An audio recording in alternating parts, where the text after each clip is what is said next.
Hello, welcome to the stream. This is something new that I'm working on here. I haven't actually done anything like this yet. I haven't reviewed any clips or talked about fitness or self-discipline or anything like that yet.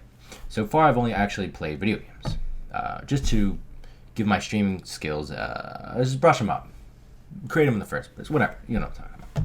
So before we get started, I want to see if anyone actually joins the stream or not. So I'm going to be casual for a couple minutes, just hang out here, you know, into me if I had ever seen this on Twitch. So, I don't know, we'll see how it goes. You guys ready?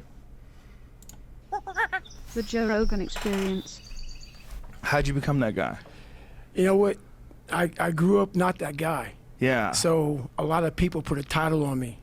They want to, they see me now. They see me now as the guy that with his shirt off who can do 4,030 pull-ups in 17 This is hours. exactly who why can I'm run making this video 205 about it. miles in 39 hours, who can do all this crazy shit. My goal here is to make this guy look normal and not like someone who is above you and capable of more than you're doing. I have listened to this guy's advice for a year at least, and it's absolutely changed my life, and he's an incredible human being, he really is, but he is a human being. I think people like to rationalize away what this guy's capable of and say that he's basically superhuman. But at the end of the day, he is a normal guy. And it will come through the more, if you're not familiar with him yet, the more you listen to him, it'll come through.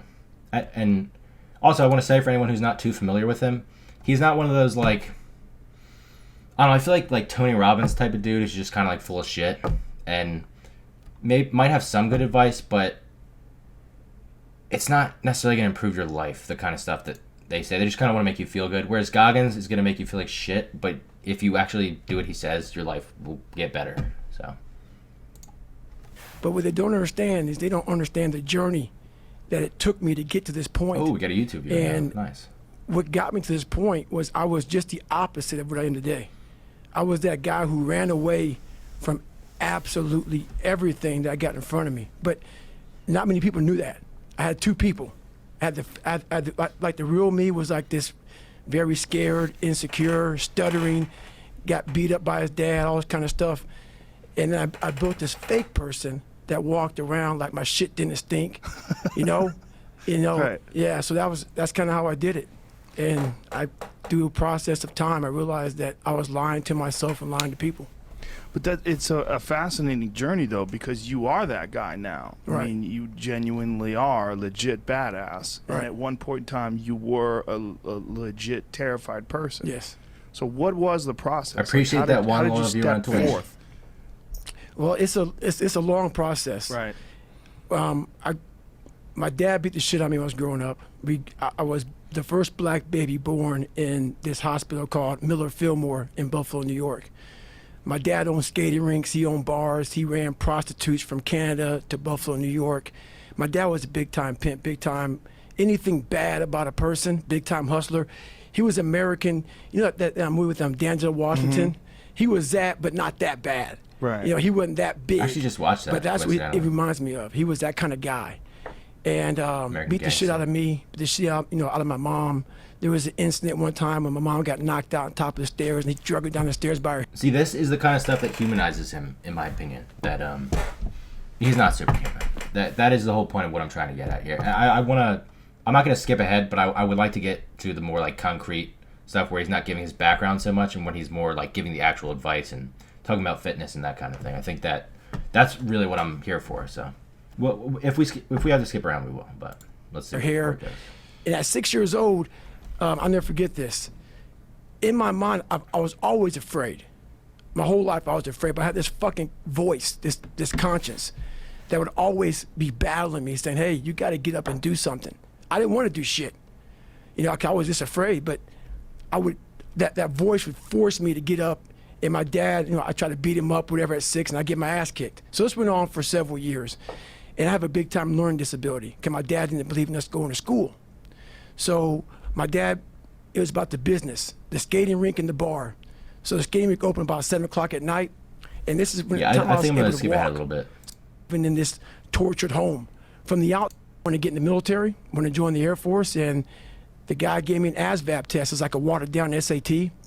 and I couldn't copy on it because the guy beside me had a test A, I had test B, the guy on my right had test C. So I looked to copy on this test and I couldn't copy on it, so I got like a 20. And I wanted to be an Air Force pararescueman. It's got, and they take that from you, and they want to see how comfortable you are in the water. And there's only one, there's a good chance, I could tough this shit out and go on. But I went back to the CO and the commanding officer of the program, and the sergeant said, hey, you got to start from day one because you missed, That's where everything changed for me. I was taking a shower, I walked out, heard these guys, and fucking fear I have.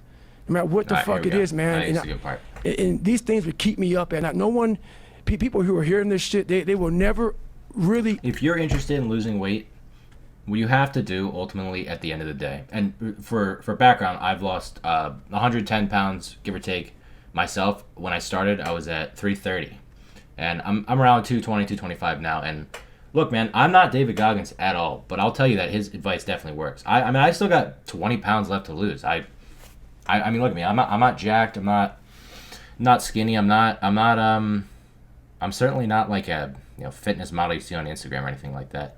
I just want to represent normal people. That's why I made this channel.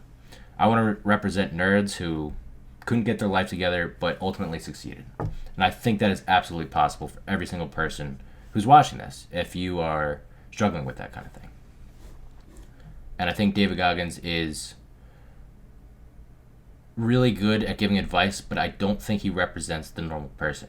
And that's the problem. And I think I can filter what he says through that lens, and I think I can do a good job at it. So that's why I'm making this. Understand and grasp when you face these things and so many things, how they keep you up and haunt you at night. I think there's a lot of people out there that know what you're talking about. I mean, and so that's what it did. And I had two options: to either be that 300-pound guy who sprayed for cockroaches and made $1,000 a month, and at 24 years old, knowing when I'm 50 fucking years old, I can reflect on this and think about what guy I never became, or I can totally just sack it up and fail and fail and fail until I succeed. So I started calling. That is the core right there. Is don't give up. When I was losing weight myself, and this is still an ongoing process. I'm not done at all. I'm still doing this today. What I realized and what made me so successful was that at some point, it wasn't near the beginning or necessarily even the middle, I realized that if I absolutely refused to quit, I would either succeed or die first. One of those two was going to happen. Whether it took me 1 year, 2 years, 5 years, 50 years to lose the weight that I needed to lose and to get in shape, to get my health together, I was going to do it, and I still will. And it is never easy. I think people will lie to you and tell you that it's easy to do, but it's absolutely not. And it never gets easy either. And people are afraid to admit that, but it's absolutely true. There's never going to come a point where, if you're like, the human body is not meant to lose like large amounts of weight or gain large amounts of weight, whatever you're trying to do. It's going to fight you every step of the way. And it still fights me. Someone who's lost 110 pounds. I guess probably some people watching this might consider me an expert at that point. I wouldn't consider myself an expert, but some people might. It's still hard, man. I'm still struggling hard, dude. It's really hard. And I think it's important to tell people the truth about that it doesn't get easy. But if you refuse to quit and you stay disciplined and you stay consistent with it and you always get yourself back on track when you're failing, you can't fail. And I think people are afraid to dedicate themselves to a goal like that when failure is a possibility. But you can rule failure out if you refuse to quit. You're either going to fail, you're either going to succeed, or you're going to die with the knowledge that you never quit. And that, at the very least, you'll be proud. And realistically, you're going to succeed unless something tragic happens and you die too early, right? So, all right, let's continue. That's all I got. Recruiters up. That's all I got. I'm going to be a fucking Navy SEAL. And every recruiter, so there's a weight and height, weight and height limit to get in the military.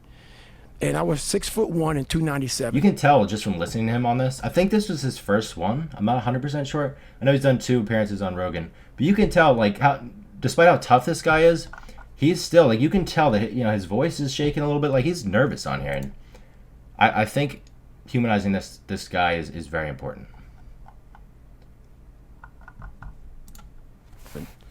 And I had prior service, which was a big deal. So I called all these recruiters up, and all of them said, hey, how tall are you, blah, blah, blah, blah. They got into conversation to see if I was even qualified. And by the time I got to my weight, phone would hang up pretty much, like, hey, you know what, call somebody else, try to get in the reserves. So I tried to get in the reserves. And I called this guy named Steven Saljo, recruiter, up, and he said, hey, come on in.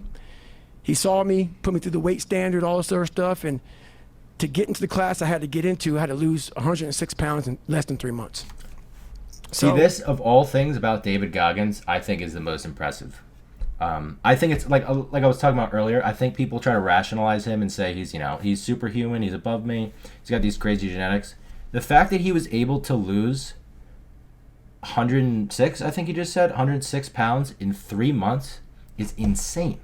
Like that's not healthy. You should not do that. He had to do it because he would have been, I believe he would have been too old to be a SEAL at that point.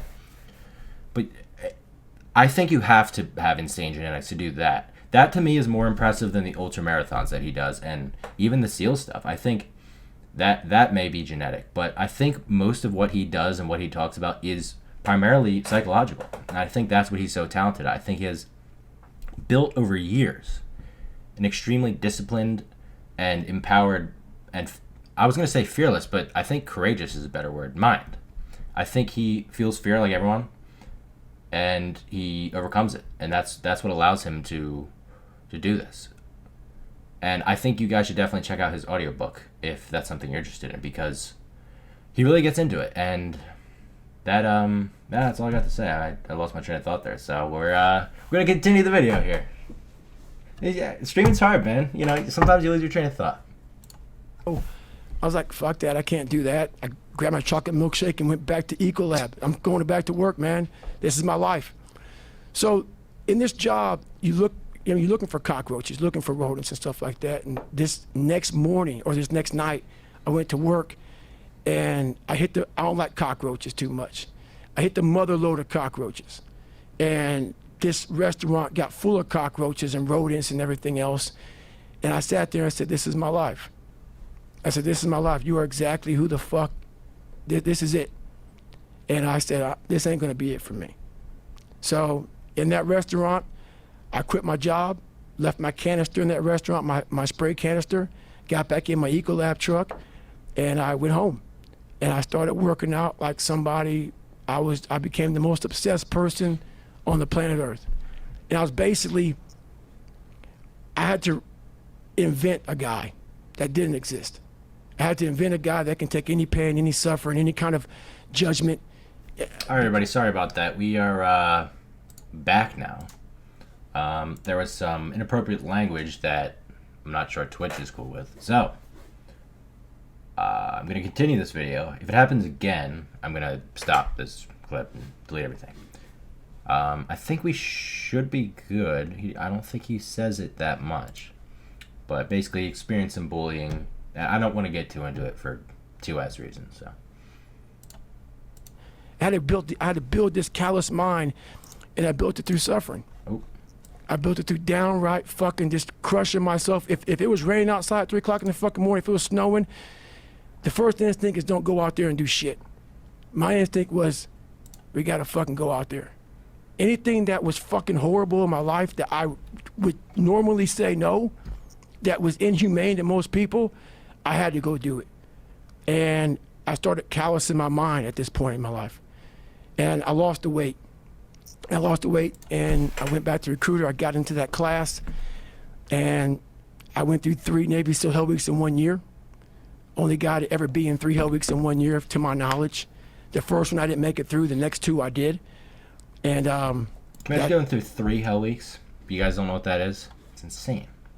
1 would be too much for any normal person. So it's why this guy gives off almost a superhuman vibe that I think can turn people off sometimes. I just didn't.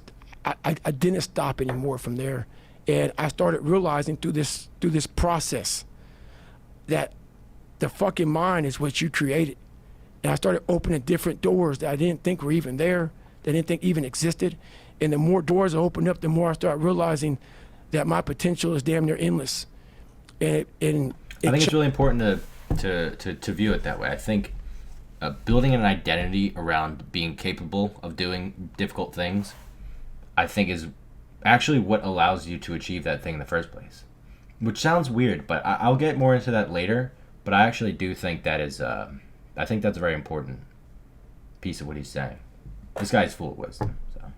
Changed my whole mindset. So I went from David Goggins and I created Goggins.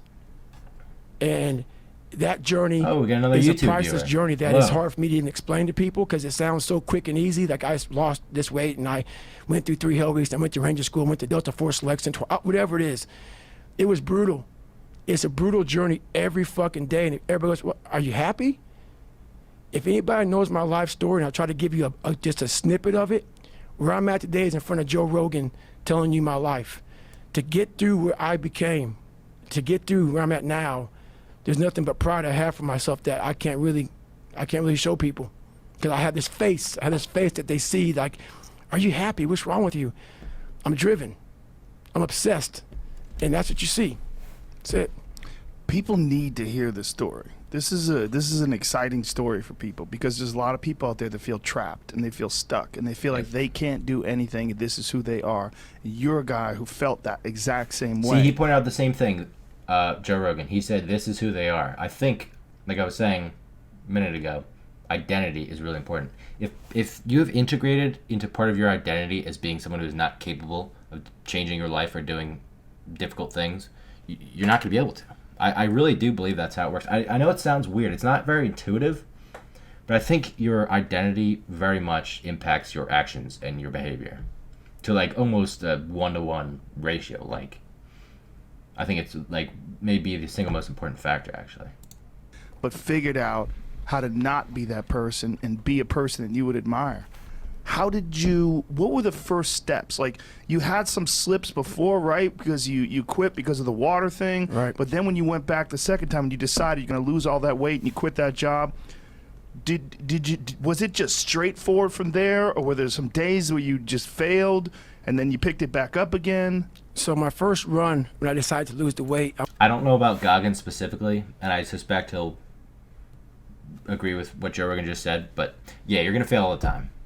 You're going to fail all the time. It just happens. People think that, like, when you start something difficult like this, you just start and you just want to do it every day, and it's great, and you have a good time. Like let's take running, for example, since that's what they're talking about. People think that you just get up in the morning every day, and you run, and you love it, and it doesn't suck ever, and you never not want to do it. And that's why people give up, because they get, like, a spike of motivation and they want to change their life. They want to start running. So they start running and they do it for a week or two and they realize, hey, this thing actually kind of sucks sometimes, which it does. I mean, running can blow. I kind of hate it. I mean, I love it, but I hate it. And my channel is Runaholic. And they lose that initial motivation and they give up because they're not willing to give up comfort. And if you want to improve, you're going to be uncomfortable in life. You're going to suffer a lot. And it's not going to be easy. And people will lie to you about that and tell you that it will be easy, but it just never is. Like, you're not going to... If improving your life was easy, then everyone would do it, right? Isn't that true? Am I crazy here? So I think that's really important. I think it's really important to know that if you want to lose weight, if you want to run, if you want to lift, whatever you're working on in life, could be anything, could have nothing to do with fitness or health or anything. You're going to fail repeatedly, and as long as you pick yourself back up and keep trying and refuse to quit no matter what, you'll eventually succeed. And I think that is the key, maybe the single key takeaway that David Goggins offers, in my opinion, at least. It certainly was for me.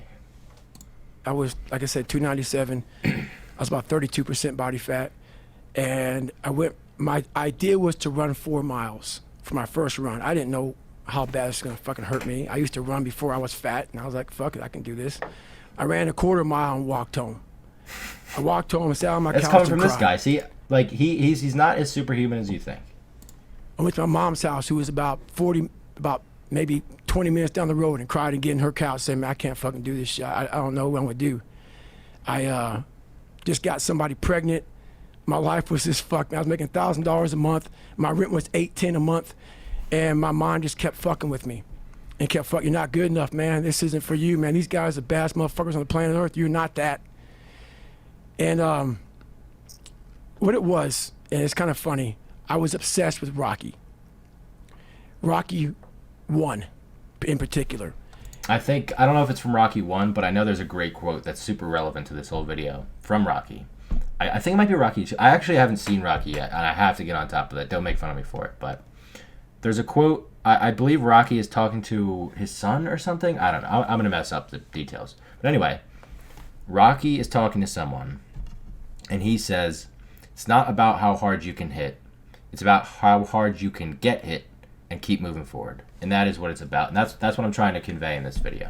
And that's what David Goggins is always talking about too.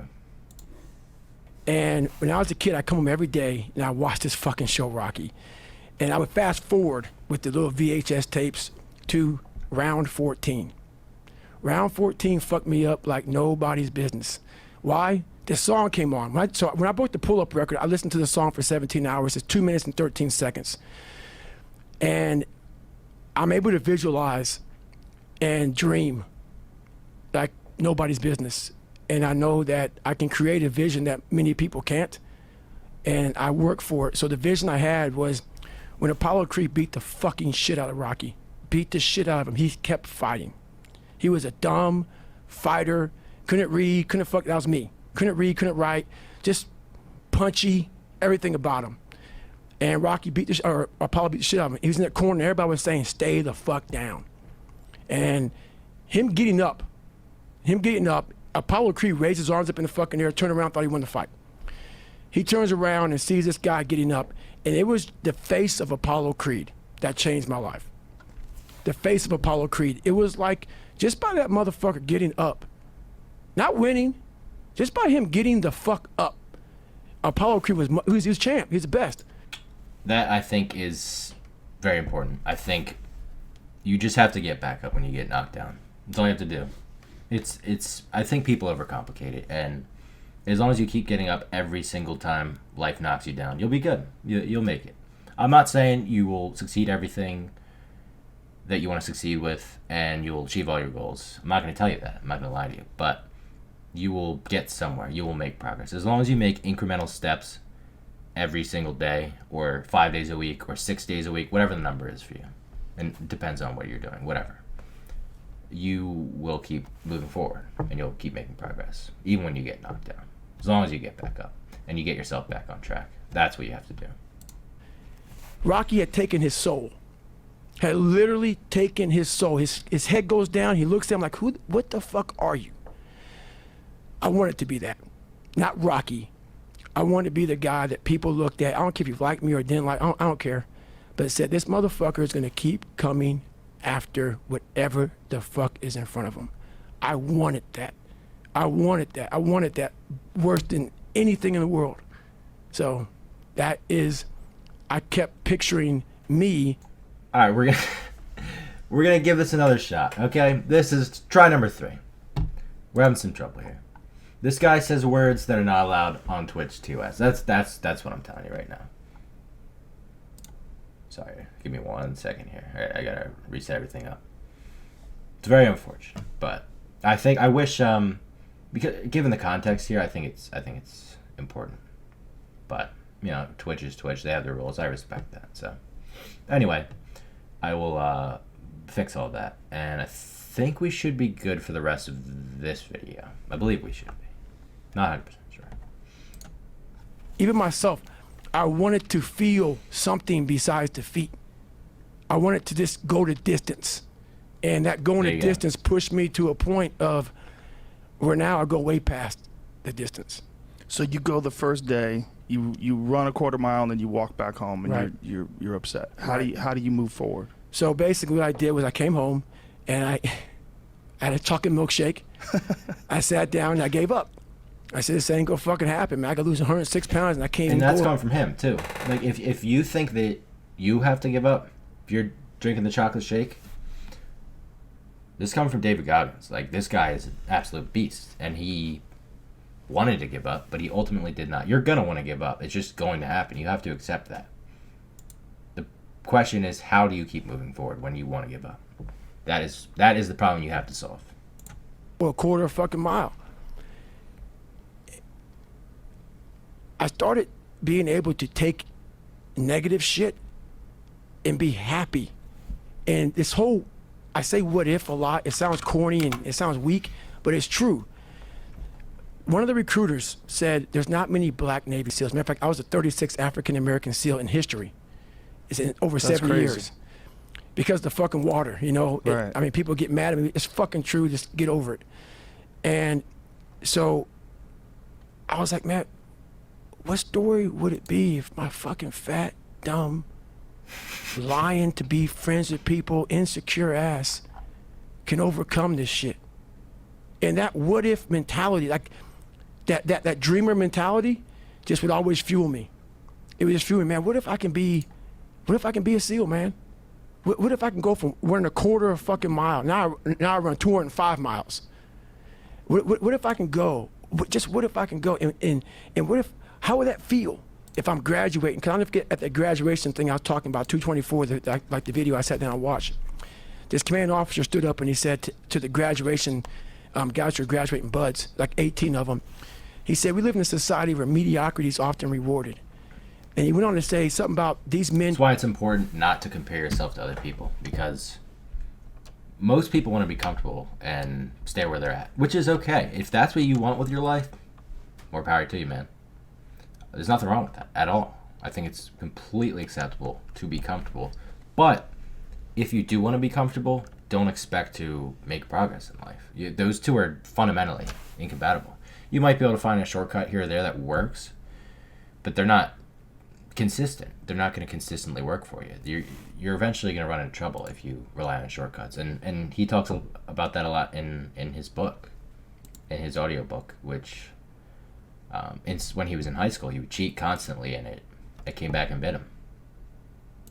Detest mediocrity. And I wanted to be a man that detests mediocrity. It got me in a lot of trouble in the SEAL teams and going forward in my life, because I started looking down on people for not going hard as fucking shit.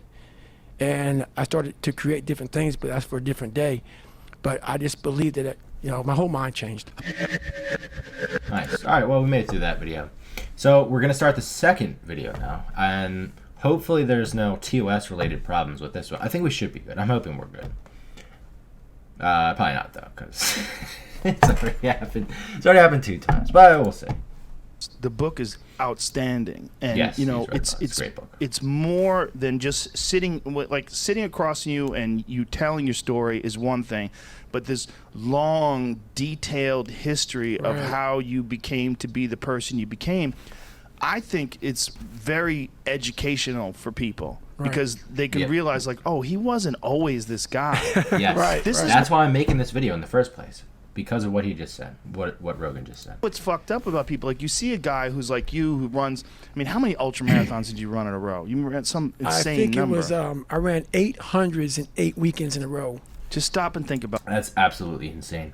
I could run like a half marathon, like one time, and that's too much for me, Not actually, but like the scale of doing that, if you're not too familiar with running,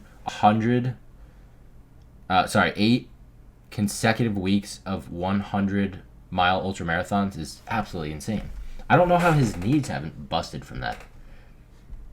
About that, Yeah. ladies and gentlemen. 800s means 8 100-mile races.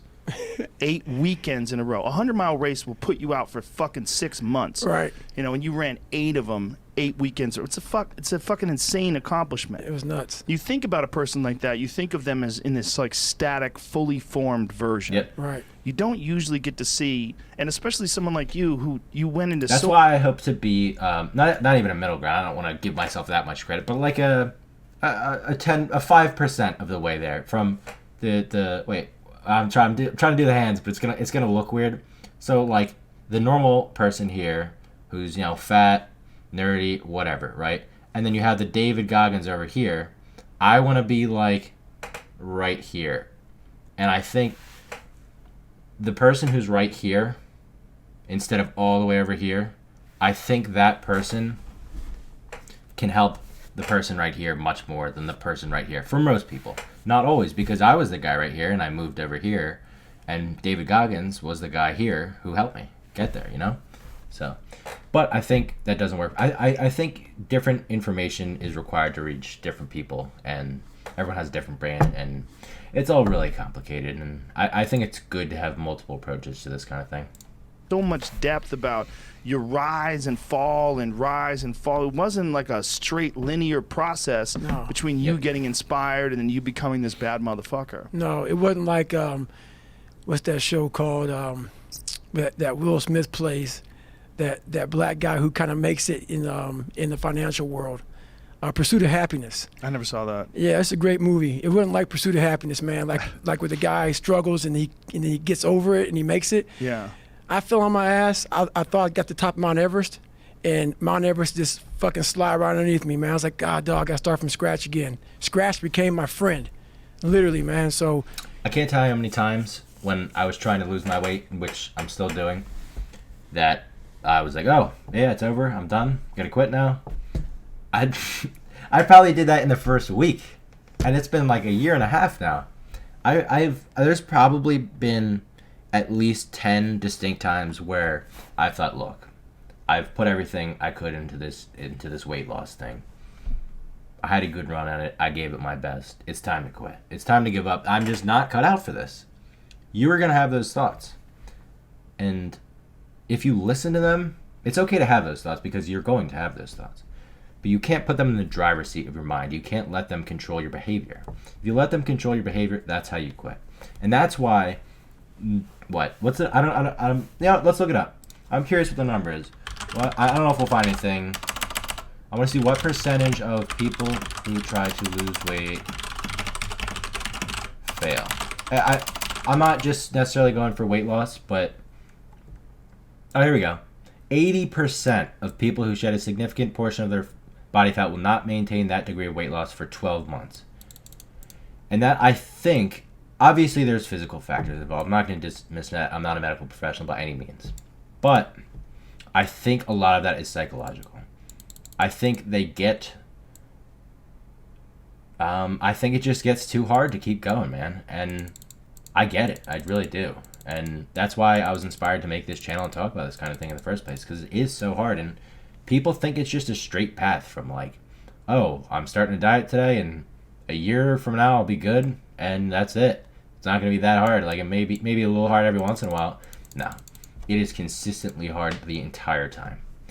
That is why you have to train your mind. I think it's almost more... I think, like, the calorie deficit and the exercise and all that, obviously that's what, like, physically causes weight loss to happen.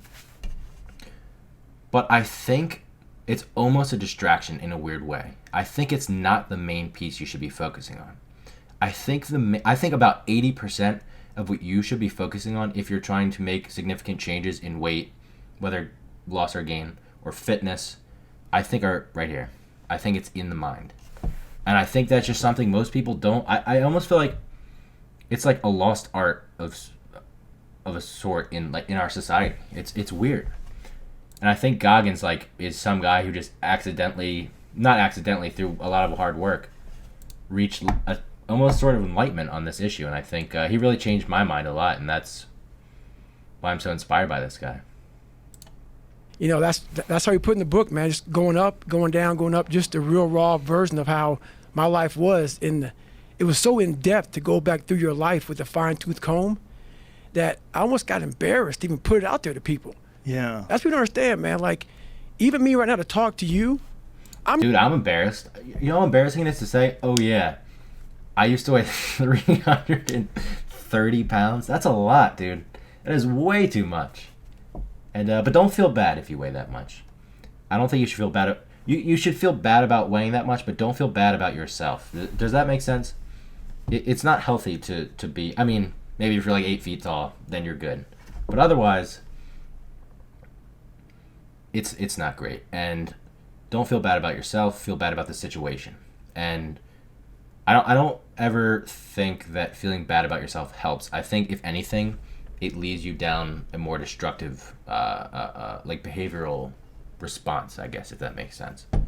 I think always trying to stay positive is what you need to do, because you're going to have plenty of excuses to feel negativity when you're doing something hard like this. It just happens. It's part of the process. I think it's the wiring of the human mind.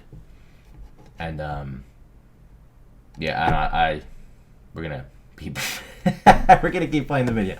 I lose my train. I'm new to this whole stream. Just give me a chance. Give me like 3 months and I'll stop losing my train of thoughts while I'm talking. How's that sound to you? Sound good? All right, let's play the video. I'm in the car for a fucking hour getting pumped up because I'm a shy, introverted, leave me alone type of guy.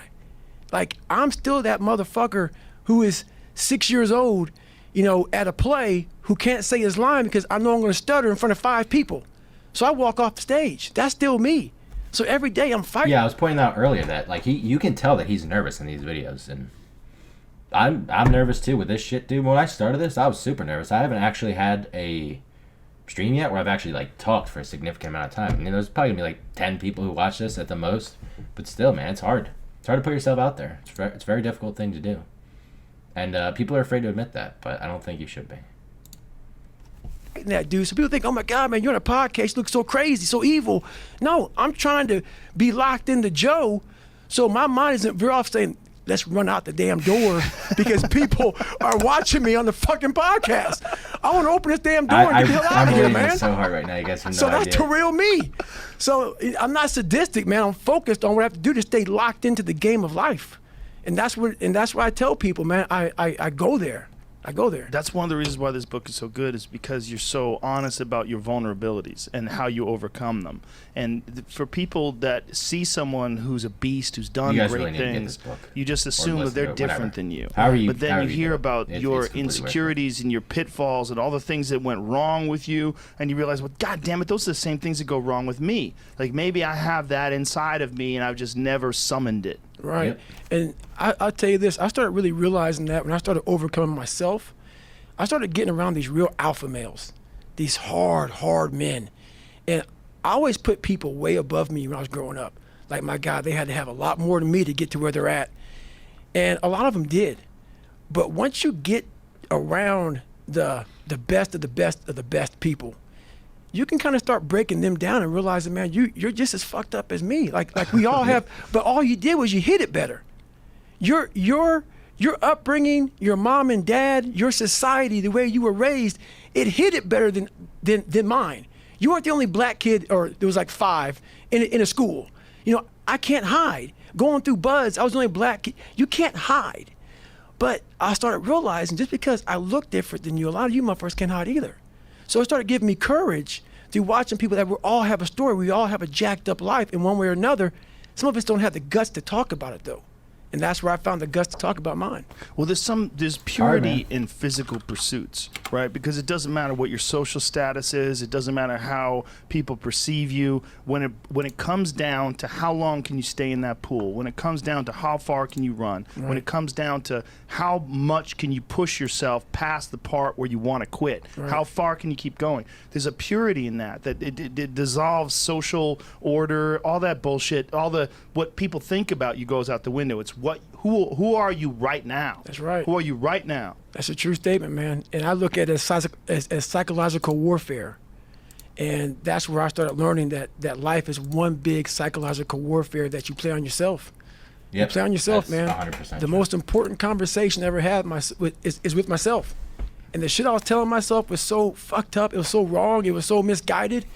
And other people start I think that's very important. I think that the way that you talk to yourself mentally, I think, guides a lot of your behavior in a way that you might not realize. I believe that's the basis for cognitive behavioral therapy, which is a type of therapy that let's see. So, challenging and changing unhelpful cognitive distortions and behaviors, improving emotional regulation, and the development of personal coping strategies that target solving current problems. I'm not gonna pretend like I know what I'm talking about here, but I believe that is what the basis of cognitive behavioral therapy is. And it seems to me, again, guy who has no idea what he's talking about when it comes to anything, really. It seems like he came up with his own form of this. To write that dialogue for you also. And it starts to be what you say to yourself every single day. And I started creating a whole nother warfare, a whole nother battle started becoming. I was like, oh, hang on a second, Goggins. You have these tools. You have these tools. Your life was basically the perfect grounds for training for where. Framing is super important. Whether your life is amazing, has been amazing, or it's been terrible, you can use both of those to your advantage. You almost have to like rig the game against yourself, against your own mind. So if your life was really good, then here's an example of how you could frame it. Let's go back with the weight loss example. Hey man, my life's been easy. I should mentally be prepared to do this. I haven't had to suffer too much. I think that I have so much more fuel in the tank because I haven't expended it on difficulty and struggle in life. That's if you've had a positive life. That's how you could frame it in a way to be beneficial to your goals. If you've had a negative, hey man, I've been training for this shit my whole life. It's been hard, man. In that case, your struggle and suffering in life has made you more prepared. Those are two complete opposites. But the framing that you give yourself is what allows you to be successful there. And I think framing is extremely important. Where you need to go in your life. All the beatings, all the bullying, all the, you going through learning disability. And that's what the big change was for David, I think, was changing his framing in life from a negative framing on his, his childhood abuse, bullying, poverty, I believe. Yes, poverty. I think he went through a cycle of having money and then living in poverty. I don't remember. I'd have to brush up on his book again. All those things, he had a very negative view of those things and on how they reflect on him and his life and who he is as a person. But what allowed him to change his life was turning all that into a positive, saying, hey man, I've had all this shit I gotta deal with, can certainly deal with some more, right? I think that's what like one of the biggest changes in his way of thinking was. It allowed him to be the person he is today. All the struggles, it was the absolute perfect training ground for you to go to where you need to go. And that's how I started looking at my life versus woe is me, poopy pants, kick a rock down the street mentality. Yeah, it was not. God just hooked you right the fuck up. He hooked you right up, man, with the perfect place. You were training for the first 18, 19, 20, you were training for this stuff, man. You have the advantage of everybody else versus, my God, they're so above me. And like I said, you can have the opposite view of this too. If you don't feel like you've suffered a lot in life, view it the other way. What matters is the framing and the identity. I don't think it matters what's necessary. I don't think what's actually true when it comes to your life necessarily really matters. I think it's about how you view it and your perspective, your framing, and your identity. They came from a great family. Mom and dad love them. They didn't stutter, they didn't struggle. No, man, your struggle is what made you who you are now. So I started flipping this into a whole different, I started being a master of what I was scared of. I was scared of my mind. And I became literally a master of that mind. And that's what from now on, it sets me apart from most people. I started diving into that. Well, that is a big part of the story is when you go over your childhood. I really do think that is what sets him apart from most is mental. I'm not going to say that, it's impossible that he has some weird genetic things. Like, I think the 100 pounds in 3 months, I actually think that, from a, like, physical, biological perspective is much more impressive to me than the ultramarathons.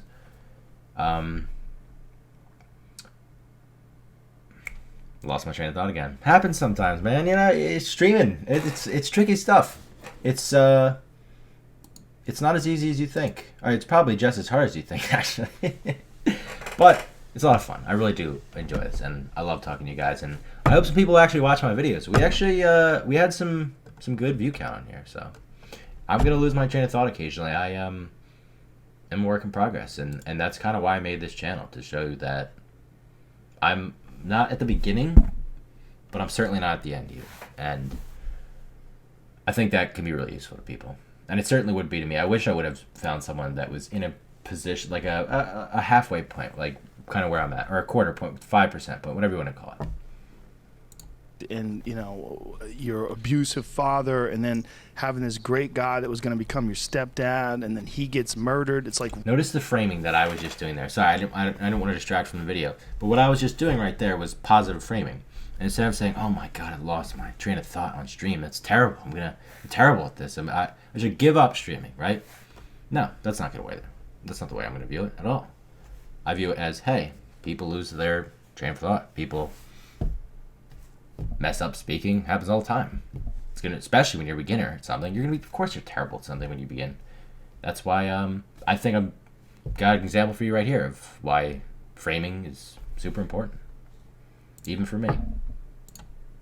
Right when you're about to get out of it, everything looks good, boom, and then he gets murdered. It's like these things really did sort of set you up to start from scratch again and just go, okay, roger that, we start from scratch. And now you have that attitude. You developed it through all of these horrible personal experiences, all the trials and tribulations, all the evil shit that people try to do to you. That sort of set you up to be able to deal in a way that a lot of people can't.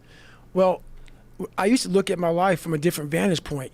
And when you're in all the muck and you're just walking in muck and walking in muck and walking in muck, you don't see that if you look off to the fucking left of the muck, there's a sidewalk, brother. Get off of it. You have your head down looking in this muck. Once I saw the sidewalk, got the sidewalk, I got a little break. And I got a different vantage point. And then from the sidewalk, I found a cliff. Then I found a mountain. I got way up high on top of my life and looked back down on it and said, okay, I got to figure this out, man. I'm not going anywhere. I'm starting to lie. So when you have a messed up foundation, I started lying about everything. I wanted people to like me. I wanted to be accepted in some society of life, some social society. And I was like, man, this isn't the right way. I'm messed up here. I'm messed up here. I'm messed up everywhere. And so I realized the worst thing that happened to me is I lost myself. I never had myself. I never found myself. I had no self-esteem. So I knew through working out and through learning, because it took a lot for me to learn also, I started finding self-esteem. Once I found that, that's when doors started opening up. I stopped caring. I think it's a great place to start when you want to make a big change in life. I think building a basis of self-esteem is really important, because then you start to open your mind that you're capable of doing more than you think you're able to. And when you actually believe that I know it's the biggest cliche ever, like, what do people say? It's, if you believe you can do it, then you can do it, whatever. You know what I'm going for here. I think that's actually true. I don't think it's just a cliche. And I think the way that you start when you want to make a big change is to build self-esteem. And I think the way that you do that is by doing things that you consider to be difficult. If you consider it to be difficult to run for 2 minutes, run for 2 minutes. If you consider it to be difficult to lose 10 pounds, lose 10 pounds. If you consider it too difficult to do something much more difficult, if you consider it difficult to run a 10K, that's what you should do. The scale and the thing that you're going to do is up to you, and that is something you're going to have to figure out. Unfortunately, I can't tell you what that is. But when you find that thing and you do it and you succeed at it, or even if you fail and then you succeed again later, as long as you don't give up, that is how you're going to build self-esteem and to believe in yourself more. And that's what will make you capable. And that's what makes David so capable. I don't think there's anyone that David ever puts above him for anything. Not Navy SEALs, because he was one. No politicians or actors or athletes or anybody. I don't think he says, here's the limit and I can't go there. As soon as you do that, you guarantee that you don't go to that spot. And that's why he's able to succeed and do so much that, I believe he's one of the best ultra runners in the world. And that's because he says, hey, whoever that best person is, let's say he's number 2, that number 1, I can do it. Of course. Just got to work harder. If I work harder, I can do it. And he doesn't make any rationalizations about, that one person who's better than him at ultra running is, just genetically better. They just have, ankles or knees that are shaped in a certain way or whatever. He doesn't do that. And even that could be true. But don't let that be the thing that holds you back, because people are going to use that as an excuse. And like I was saying earlier, it's not necessarily about what's true or not. It's about what you believe. And I think that is super important. Learn about people, that what they thought, being judged. Wow, if I say this, if I started right now, are you gonna make fun of me? I stopped caring about that. And that's when my life started really changing for me, slowly but surely. That's such an important point when you're talking about the working out, because a lot of people, when they think about working out, they think of it as being a physical thing. Right, no. I did it for mental. Yeah. People always say, my God, like, no, don't look at it like, I didn't care about losing weight. I didn't care about being the fastest person. I wasn't making the Olympics. I wasn't going to pros. I could barely read and write when I was in a junior in high school. I wasn't going anywhere. I saw working out as a way for me to build calluses on my mind. Yep. I had to callous over the victim's I mentality. actually think this is one of the best things he has to offer in his advice. I think a lot of people will forget about the whole weight loss angle that we were talking about, but let's say like lifting or running, right? Someone who's already pretty healthy otherwise. I think people view it through a perspective of not, hey, I want to lift to build my mind up, but rather as I want to build my body up, and I want to, let's say, for example, you want to lift, and you say, hey, I want to look better, I want to be more attractive, I want to have a lower body fat, be a little healthier, and being healthy is good, don't get me wrong. But I think the main motivation should be improving your mind and building your character, because I do think that's what's going to be the most fulfilling to you in life, and I think that's how you're going to make the most progress, and what's going to make you, as happy as you can be. So I watched these movies. I talked about Rocky last time I was on here. I always equated training to mental toughening. Like, it always looked brutal. People waking up early and doing all these things, and it looked horrible. I was like, wow, man, I got to start doing that. Not to get better, bigger, and stronger, but that is what's going to build me. That looks uncomfortable. That looks brutal. And getting up early, I don't want to do that. So I made this long list of things that I don't want to do. And through that, I found myself. I started, I'm like, you guys aren't doing this shit in high school. You guys aren't getting up at 5 o'clock in the morning, running over here in this golf course. So I started seeing myself very differently than the average human being. I was like, hang on a second. I have something they don't have. And that's when I started to develop these things through working out. It was this great, never-ending work ethic. And through work ethic, I developed self-esteem. Now, is this something that you learned? Is this something you learned yourself from exercise yourself? Or is it... All right, guys, I will be right back momentarily. I'm going to leave the stream running. Give me a couple minutes. Nobody's watching right now, so I'm not too worried. Back. Sorry for the wait, everybody. Is this something you had read or heard about? Like, what made you equate doing this and doing these difficult things physically to mental toughness, to being, this is the discipline that you need in order to get your life out of the situation you're in? So I never read anything. I could barely read, so right. I wasn't reading back. That's what is so impressive to me about Goggins, is that it was all trial and error for him. He had no David Goggins to help him out. I had plenty of people help me out, especially him.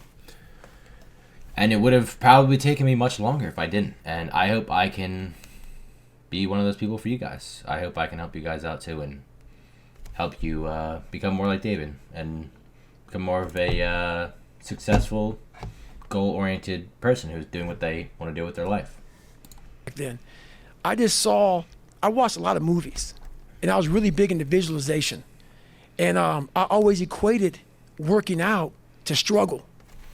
And I struggled my whole life, but I ran from it.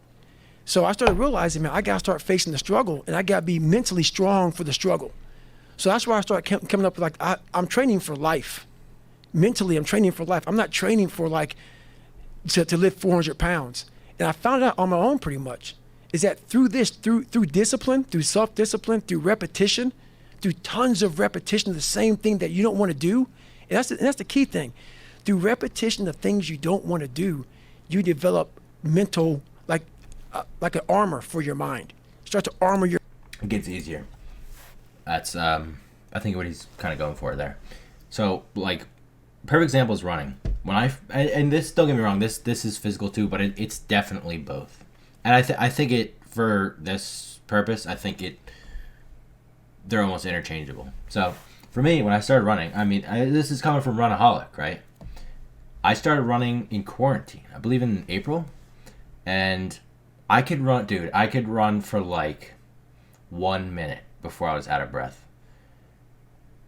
And it was party shit to do that, dude. And I didn't want to do it. And I started a 10K program, a couch to 10K, not a couch to 5K, but couch to 10K. So couch to 5K is very common, but I did couch to 10K.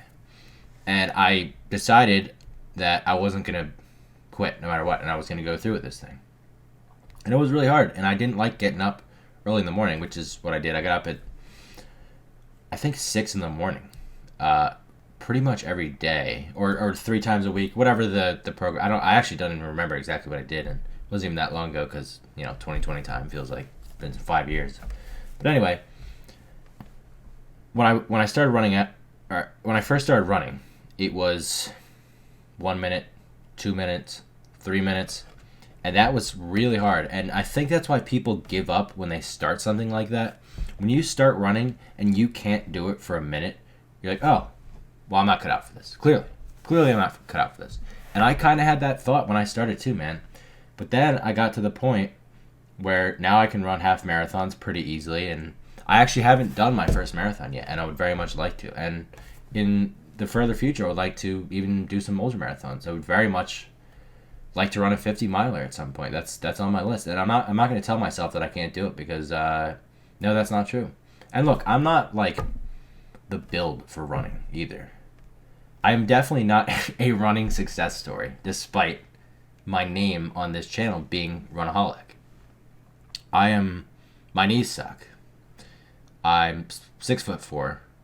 I'm 220 right now, and I was 250, 260 when I started running. So yeah, I'm not fast at all. I can run like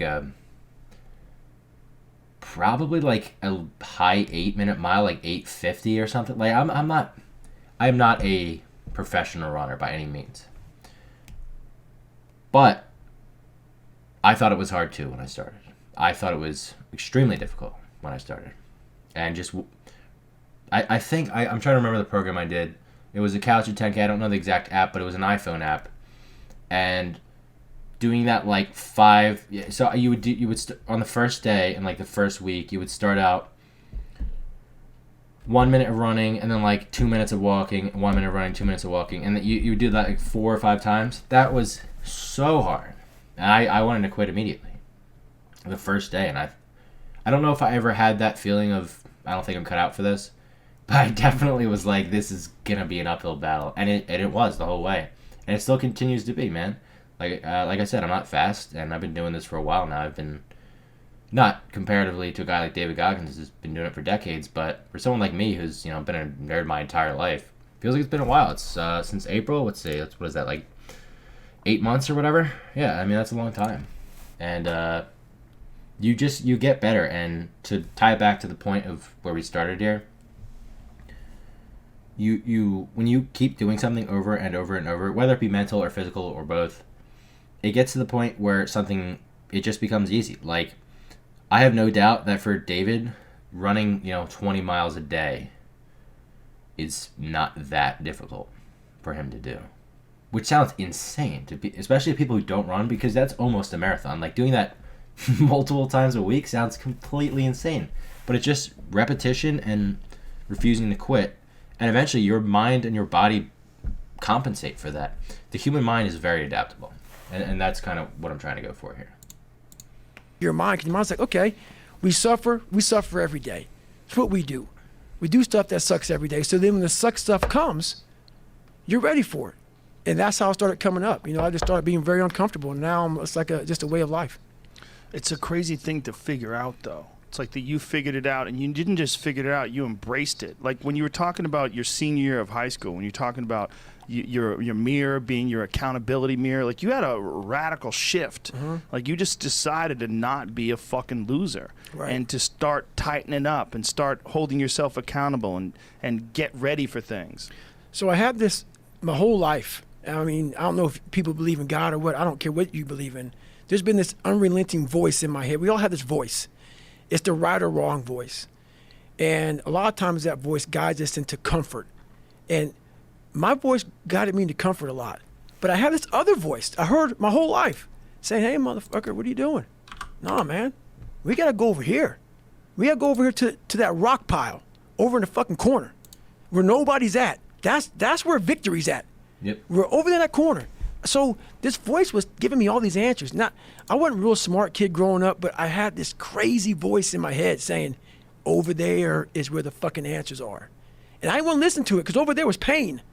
Over there was me looking in the mirror. Over there was me being accountable for all these things I went through my life. Even though people put them on me, it's now mine to own. And I didn't want to go over there by myself, but I had to. And this voice was guiding me there. It's God, whatever you want to call it. But that's what it was in me. Do you think that's just what when you separate yourself from your ego and what your insecurities and all like if you were giving yourself advice, you would say that's what the thing is to do. So do you think that's what it was, like your subconscious or you stripped away from all the bullshit when you couldn't lie to yourself because it's a voice in your head? That's exactly it. It's exactly it. It knew. It knew. I was a character. I was trying to find myself through a character. I was making different hairstyles and sagging my pants, and I was off. I was off, man. I was a clown. I was a clown, and I was like, this is not where you're supposed to be in life, man. And it's ugly when you look in that dirty mirror, and you're trying to do a new hairstyle to go to school. You know, I had a hairstyle one time where I shaved the top of my head. You know how old men had the hair like leaving their head? Yeah. Yeah. So I went to school with hair on the side of my head and in my back, and I shaved the whole top of my head. I went to school like that, you know. And then I had like. What did the kids say? I don't remember what they said, but I was just a funny dude. You know, so that was my thing. I was the funny dude that came into school, like Criss Cross came out when I was in high school. So my pants were backwards. I said, you know, I'm gonna have my pants backwards, sag down past my ass crack, shirt turned backwards with a toothbrush in my mouth with the reverse part. The reverse part is your head is shaved and you have some hair on top. Just a little piece of hair versus like a part through hair. The part was on a bald head. So it was just, I would sit at home, instead of studying, I would think about what can I do to impress the motherfucker at school? Wow. And that became my life. And that it's a long road to hoe to get to the guy who says, now, you don't ever smile on any podcast. You look so serious. I look at that shit. I'm like, you motherfuckers have no idea who I am, where I've come from to get here today. You could have probably been an entertainer. Like you probably, because you were doing all that kind of shit. I have some jokes, Joe. I got some jokes, Joe. I bet you do. So what people read in this book Can't Hurt Me. It's a sad story. It's a horrible story. It's a tragic story. It's a story that made me who I am today. But you have to learn to laugh at yourself too. Once you go through that shit, so there's a lot of parts in there where there's a lot of me against a lot of white people, you know? And I have a routine. I don't want the TOS to happen again here. So we're gonna be really careful here. That I won't do. So people who hire me to speak, I'm not gonna do the routine. I often do it sometimes. Think about it. I was a 36 black guy to go through SEAL training. Okay? I'm getting nervous here. Out of probably looking at probably 11, 12 to make it through, probably 13,000 SEALs. I was probably the 36. I was the 36 black guy to make it through, and over since like the That's such an incredible achievement if you think about it. 36 black Navy SEAL ever, and I think there's been how many Navy SEALs? Oh wait, so it's not in history. Let's see. I don't think we got anything here. I believe, I did look this up once. I think it was like 10,000 or like 15,000. So to be the what did he say? Like the let's see. I was probably the 36. 36 out of 15,000. That's incredible. 36 black guy to make it through, and over since like the 1940s. You know, you're looking at almost 70 years. Wow. Yeah. So do the math on that. So there's not a lot of black guys, and so I take that and I make a nice comedy skit out of that shit. You know, like the first time they tied me up and threw me, it's called drown proofing. Yeah. So I'm negative boring as hell. You know? Me too. Oh. I'm related to that big time. Yes, you one of the few white boys, man, that are negative buoyant. You sink like a rock. Like a rock. And that's hard. So imagine them getting your hands and feet, tying your ass up and throwing you in the fucking water and say swim. It was like throwing a cat in the water with fucking a brick on him. So I was just losing my fucking mind. So it's so many things I had to get over, you know, and I found humor. I found humor in my suffering. I was like, motherfucker, what are you doing out here, Goggins? Like, this is crazy. Like, you're literally trying to reinvent the wheel, but I was trying to reinvent my mind. And I used every single tactic possible to do that. I didn't want to live. That's what he's so good at, is that he consistently uses trial and error, and that's what gets him results. You're not going to get it right the first time, and if you're trying to make any change, whether it be, trying to be a Navy SEAL like him, or trying to lose weight, you're trying to get in shape, trying to run, trying to lift, whatever the thing is that you want to, the change that you want to, even something like, starting to meditate or whatever, just any change that you're trying to make in your life, you're not going to get it right the first time, and you're going to have to come up with a mental toolkit to be able to successfully do that. Live in this world where I was a fake human being anymore. And I was tired of blaming everybody for where I was at.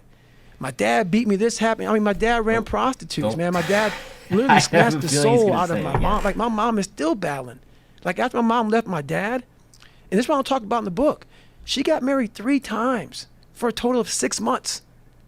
I don't go there. I'm not even going to talk about the guy she married. So this woman she's beautiful. She's so smart. All this stuff, man. This guy literally stripped her soul away. And I was a young kid watching it, and I had no soul to begin with. And my brother, he has a story that he could write 8 books. My dad just came through and just washed us all clean. So to come out. Is he still around? He died about 4 years ago, 4 or 5 years ago. I'm not for sure. I didn't go to the funeral, but I forgave him. So I saw my dad through an 8-year-old's eyes. So we left when I was 8, and then at 22 I went back to see him through a grown man's eyes. I noticed we have some people in here. If you remember. wanted to chat, I would be more than happy to talk about fitness or running or David Goggins or anything. So please feel free to chat if that's something you're interested in. But I had to. You can't live with hate. You cannot move forward. As much as that guy tried to ruin all of our lives, that's where I came from. I had to figure out the origin of where I started from. So when I was going back through my life trying to fix who I am, the fucked up person I was, like, if your knee hurts, it's usually not your fucking knee that's hurting. There's something else, man. Like, it could be a tight quad. It could be the right leg if it's the left leg. You got to find out the origin of where all this shit began. And it was him. So I had to go back to where, my roots and the origin of all this happened, and it's hard to do that. Did you make peace with him? I made big peace with.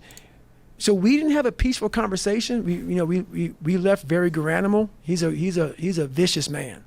He was a vicious man. I mean, medieval motherfucker. So I had become a medieval motherfucker at that time. I was 22 and I was the big boy, and so I was no longer the guy who was afraid. It was now like, hey, I want to kill you, type of shit. And we were sitting at Denny's after an all-night skate or whatever the hell. He owned bars and skating rinks and shit like that, and so we were sitting down and we kind of got into it, and I just kind of left. But I had to make peace with it in myself. I could not hold on to that hate, because holding on to that hate was half the reason why I kept falling into the same pattern of failing. I had to start dumping off some baggage. I had to start figuring out me through him, and that's all he was there for. He was the origin. I had to figure him out, figure out why he was so evil to my mom, to me, my brother, and I had to start studying him. Like, a lot of people have situations where someone does something and we all attack that person, like on the media. If someone does something wrong, everybody now is fucking perfect, and we now judge this guy. I don't judge him. I don't judge anybody. What I do is I start studying them. Why did they do that? Not in a judging way. I want to learn from you. And what'd you get out of your dad? I got that he grew up rough. He was very insecure, had a lot of kids, and his insecurities just trickled over onto us.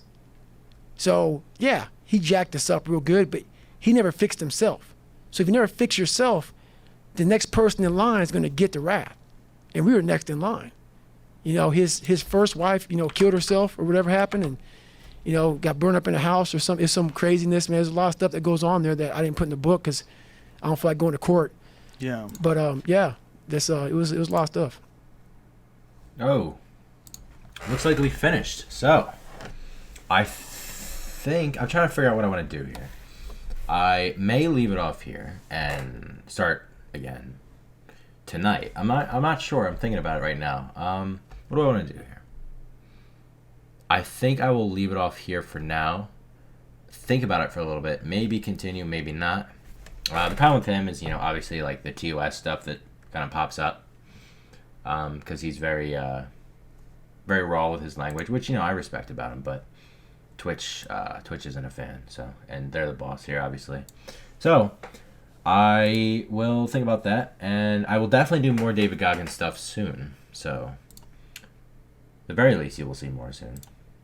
Thank you so much for watching this. I really appreciate it, and I've had a great time. This is the first time I've actually done a real review of clips. I've just played games so far, so I'm happy to do like the real content that I'm truly interested in. What I would like to do at some point, once I have an actual chat that's active, is like play a game in the background while I'm talking about this kind of stuff. That's kind of what I want to go for with this whole channel. I think I think